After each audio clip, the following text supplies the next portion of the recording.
Basically इतने दिन ये जो राइट टू इंफॉर्मेशन एक्ट लागू हुआ है, इसके आप देखे हैं उड़ीसा में इसको कैसे इम्प्लीमेंट किया गया है, क्या क्या रिजल्ट हो रहा है, तो बेसिकली आपके नज़र में क्या क्या लाकुना है उड़ीसा में अभी तक?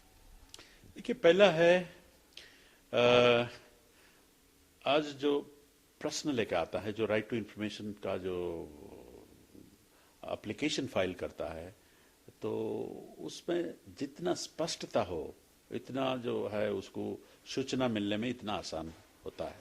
लेकिन मैंने देखा है बहुत ऐसे लोग हैं जो सूचना चाहते हैं, उनका दिमाग में है क्या सूचना वो मांगना चाहते हैं, लेकिन जब लिखते हैं उसको लिख नहीं पाते हैं, तो उसमें फिर वो क्लैरिटी नहीं मिलता है, उसमें स्पेसिफिसिटी में नहीं मिलता है। तो उसमें एक समस्या हो जाता है कि उसको इंफॉर्मेशन देने के लिए उस साइड से तकलीफ हो जाता है। दूसरा है, कुछ लोग ऐसे हैं कई 3-4 पृष्ठ में भर देते हैं कितना क्या मांगते हैं, उनको भी पता नहीं क्यों मांगते हैं इतना प्रश्न। वो बहुत प्रश्न पूछ लेते हैं, फिर इतना प्रश्न पूछ लेते हैं कि एक पब्लिक अथॉरिटी में वो मिलना मुश्किल है, तो दूसरे में जाना है और 30 दिन के अंदर उनको ये इंफॉर्मेशन मिलने के लिए मुश्किल है। तो इसलिए लोगों को जैसे जहां एप्लीकेशन डालते हैं वहां जो है उपलब्ध उतना मांगेंगे तो उतना अच्छा है, जल्दी मिलने का संभावना है। लेकिन बाकी कानून में ये प्रावधान है कि शायद किसी को पता नहीं है हम कहाँ अप्लाई करेंगे, और गलती में जैसे तहसील का इंफॉर्मेशन ब्लॉक ऑफिस में कोई फाइल कर दिया है, तो ब्लॉक ऑफिस का जिम्मेदारी बनता है कि वो 5 दिन के अंदर ये एप्लीकेशन ट्रांसफर कर दे। लेकिन ब्लॉक ऑफिस में आप फाइल कर देते हैं और कई ऑफिसों के बारे में पूछ लिया है, तो उसमें फिर तकलीफ हो जाता है। तो ये स्पष्टता बहुत जरूरी है। तीसरा है, मैंने देखा आज भी 5 साल के बाद जो दूर दराज जो है आदिवासी इलाका है, आदिवासी हमारे जो बहनें भाई हैं, वो जितने संख्या में इसको व्यवहार करना चाहिए वो कर नहीं पा रहे, वहां तकलीफ होता है। और हमने देखा महिलाओं का जो इसमें भागीदारी भी बहुत कम है। अभी महिलाओं इतना एप्लीकेशन नहीं डालती हैं, तो हम चाहेंगे बहनें माताएं जो हैं वो भी डालें, इसमें योगदान दे क्यों। और तो ये है एक समस्या। दूसरा है, अभी भी जो है पब्लिक अथॉरिटी में एक मानसिकता जो है कि हम दे दें इंफॉर्मेशन, क्योंकि कई सालों तक जो जो ऑफिशियल सीक्रेट्स एक्ट था उसके उसके दौरान उसमें मन में कहीं ना कहीं एक अंदर बैठा है कि इंफॉर्मेशन देना गलत है। तो सूचना अधिकार के कानून के दौरान जब इंफॉर्मेशन देना जरूरी है, फिर वो जो दिमाग में बैठा है उसको बदलने के लिए थोड़ा समय की जरूरत है। 5 साल में बहुत कुछ बदला है, लेकिन और भी कुछ बदलना चाहिए, एक जो मानसिकता का परिवर्तन। और तीसरा मैंने देखा एक समस्या है, सूचना कानून आने के बाद जैसे कि 30 दिन के अंदर सूचना देना जरूरी है। 30 दिन के अंदर तब आप दे सकते हैं जब आपका रिकॉर्ड कीपिंग ठीक हो, जहां जहां आपका इंफॉर्मेशन है वो सही हो। आज के दिन में सरकारी जो ऑफिसों में रिकॉर्ड्स कीपिंग जो है ये बड़ा अभी भी बड़ा वीक है, बहुत दुर्बल है उसमें। तो उसमें रिकॉर्ड्स कहीं ना कहीं पड़ा है, उसको डॉक्यूमेंटेशन नहीं किया है, क्लासिफाई नहीं किया है, और तो ढूंढने में बहुत समय चला जाता है, और कहीं कहीं ये भी होता है कि नहीं मिलता है इंफॉर्मेशन। तो ये एक समस्या है। दूसरा ये, और एक चौथा चीज है, ये कानून के दौरान एक ऐसे चीज था जैसे कोई भी नागरिक सूचना मांगे और उसको 30 दिन के अंदर उपलब्ध हो। दूसरा है, कोई भी नागरिक ऑफिस में जाके ऑफिस रिकॉर्ड्स का भी दौरा भी कर सकता है, इंस्पेक्शन भी करने का उसमें है प्रावधान।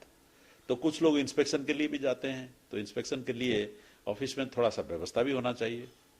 और तीसरा है, जैसे इसमें व्यवस्था है कि कोई भी नागरिक ये जाके अपना कोई सड़क बन रहा है, कोई सरकारी बिल्डिंग बन रहा है, कोई बांध बन रहा है गांव में, उसका सैंपल भी ले सकता है।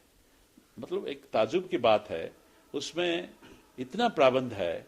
जैसे पब्लिक वर्क्स जहां जहां भी होता है, कोई भी नागरिक को एक तो है जो टेंडर डॉक्यूमेंट का कॉपी भी मांग सकता है टेंडर अवार्ड होने के बाद, और टेंडर का जो स्पेसिफिकेशन है, काम कैसा होना है, जो स्पेसिफिकेशन है उसको भी मिलना मांग सकता है।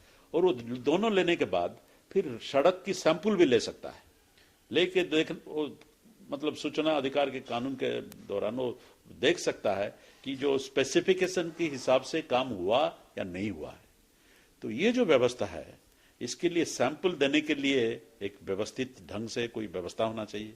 अभी भी वो भी जमा नहीं है। जैसे बांध के कोई सैंपल ले, कैसे सैंपल ले, और बांध की क्या क्वालिटी, जैसे और नागरिक जो जो मांगते हैं ये सूचना, उनके तरफ में भी कोई ऐसा संस्था नहीं है जो उनको थोड़ा मदद दे सकता है कि वो सैंपल लेके वो कैसे परख उसको दे, कैसे उसको एग्जामिन करे और वो जाने कि वो सही है या गलत है। तो ये एक समस्या वहां है। दूसरा और एक सेट है, जैसे सूचना कानून में एक था कि अपने तरफ से जितने विभागों हैं, जितने पब्लिक अथॉरिटीज हैं, चाहे वो सरकार के अंदर हो, सरकार के बाहर है, जैसे कॉम्पिटेंट अथॉरिटीज कहते हैं उसमें परिभाषा में, जहां असेंबली हो, जहां कोर्ट्स हो, जहां जुडिशियल किया है, जहां बाकी ऑफिसेस हैं जो सरकार के बाहर है, तो हर ऑफिस वो कानून होने के 120 दिन के अंदर अपने तरफ से अपने बारे में लोगों के लिए अपना जानकारी वो प्रकट करे, और वो इंटरनेट में उपलब्ध होना चाहिए और बाहर में भी नोटिस बोर्ड में, और जैसे मैनुअल रजिस्टर में भी लिखा होना है, तो कोई भी जाके वो देख सकता है।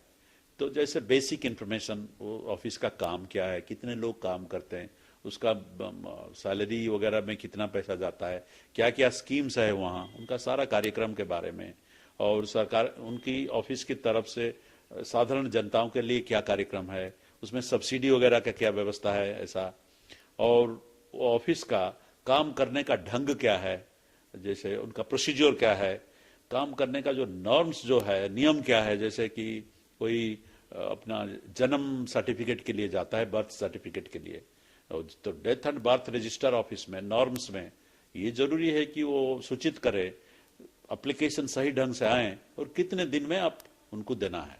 तो ये नॉर्म्स है।